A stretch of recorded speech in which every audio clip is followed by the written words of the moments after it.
정의를 버린 국가는 하나님으로부터 버림을 받았습니다.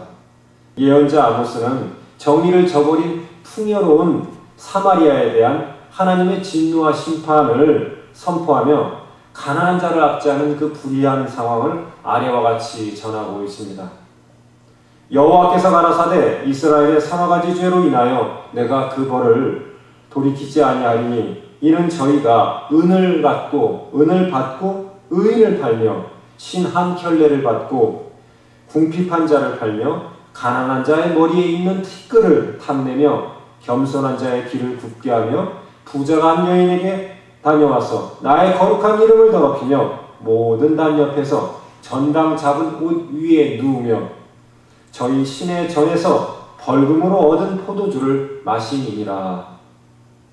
아모스는 이스라엘에 임하는 심판이 이스라엘이 불의의 도성이기 때문에 일어나는 것임을 명백히 말하고 있습니다. 여러분, 정의가 국가의 흥망성쇠를 좌우한 시금석이 되는 이유가 무엇입니까? 그 이유를 아십니까? 왜 불의의 도성이 망해야 되는지 아십니까? 다름 아닌 불의는 하나님의 통치를 거역하는 행위자, 하나님의 성품에 역행하는, 반하는 행위이기 때문입니다. 공의로우신 하나님은 가난한 자들에 대한 불의한 압제를 기뻐하지 않으십니다. 그러기에 이스라엘 백성을 바로의 학정과 압제하여서 그들의 울부짖음을 들으시고 해방시키셨습니다. 이러한 해방이신 여호와 하나님의 모습은 신약에 와서 예수 그리스도의 모습으로 육화되어 재현됩니다. 주님은 자신의 사역의 신호탄으로 선포하신 말씀으로서 이사야서를 인용하여 다음과 같이 언급하십니다. 주의 성령이 내게 임하셨으니 이는 가난한 자에게 복음을 전파하시려고 내게 기름을 부으시고 나를 보내사 포로된 자에게 자유를, 눈먼 자에게 다시 보게 함을 전파하며 눌린 자를 자유케 하고 주의 은혜의 해를 전파하게 하여 하십니다. 여러분, 그러기에 교회는 예수님의 본을 받아 불의한 압제의 상황을 부수고 정의를 수립하고자 하시는 하나님의 활동에 적극적으로 동참해야 합니다. 성도 여러분, 그러면 어디에서 이런 하나님을 만나시겠습니까? 어느 자리에 서면 정의로운 이 하나님의 적극적인 활동을 우리가 대면할 수 있겠습니까? 불의한 자리는 그 모양이라도 버리십시오. 나아가 정의로운 자리를 찾아 참여하십시오. 외모에 현혹되지 마십시오. 뇌물은 주지도 받지도 마십시오.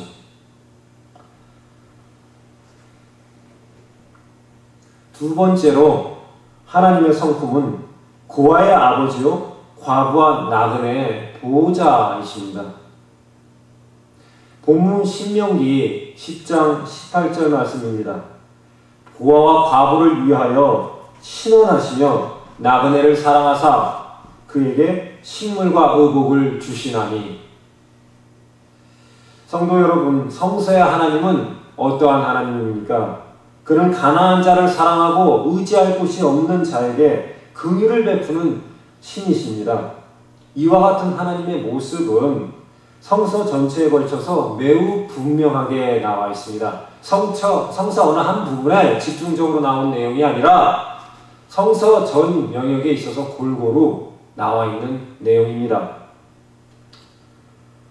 카톨릭 구약학자 서인석은 구약의 율법의 정신은 다름 아닌 가난한 자에게 권리를 주시고자 하시는 하나님의 긍휼과 자비가 그 핵심이고 구약의 예언자는 가난한 자의 대변인이라고 정의합니다. 성서 속에 나타나는 대표적인 불쌍한 사람이 고아와 과부입니다. 이들이 불쌍한 이유는 당연히 그들을 먹여주고 보호해줄 사람이 없기 때문입니다. 그러므로 그들은 언제나 배고프고 학대받기 쉽습니다. 그런데 성서의 하나님은 이 불쌍한 고아와 과부의 눈물을 기억하시고 이들을 돌보시는 신으로서 자신을 드러내십니다. 시편 68편 5절에는 하늘 거룩한 처소에 계신 하나님은 고아의 아버지이시며 과부를 보호하는 재판장이라고 정의되어 있습니다. 그러기에 이들 고아와 과부의 인권이 짓밟히고 이들이 학대되는 일은 용납될 수 없는 하나님 앞에서의 범죄 행위가 되는 것입니다. 신명기 24장 17절에 떠돌이와 고아의 인권을 짓밟지 말고 과부의 옷을 저당 잡지 말라고 하십니다. 출애굽기 22장 22절로 24절 말씀에는 다음과 같은 말씀이 나옵니다. 너는 과부와 고아를 해롭게 하지 말라. 내가 만일 그들을 해롭게 함으로 그들이 내게 부르짖으면 내가 반드시 그 부르짖음을 들을지라. 나의 노가 맹렬함으로 내가 칼로 너희를 죽이리니 너희 아내는 과부가 되고 너희 자녀는 고아가 되리라. 하나님이 고아의 아버지요 과부의 보호자라는 이 성서의 정신은 고대 다른 종교의 신의 모습과 비교해 볼 때 상당히 희한한 독특한 예외적인 특징을 드러냅니다. 왜냐하면 일반적으로 고대 종교의 신은 제왕이나 지배자의 신의 모습으로 나타나고 있었기 때문입니다. 이 정치와 이 종교가 분리되지 않았던 고대의 왕정 사회에서는 왕은 일반적으로 신의 아들이었습니다. 그러므로 신을 섬긴다는 것은 곧 신의 아들인 왕을 섬기는 일과 일치합니다. 따라서 신은 왕권을 보호하고 지배체제를 영속화하는, 즉 지배층의 기득권을 유지하는 데 공헌하는 것입니다. 그런데 이스라엘 하나님 여호와는 이런 일반적인 종교의 신과는 매우 다른 모습을 나타내고 있습니다. 구약의 예언서를 살펴보면 이스라엘 하나님 여호와는 왕권을 보호하기는커녕 예언자를 시켜 오히려 왕권의 부패를 심각하게 비판합니다.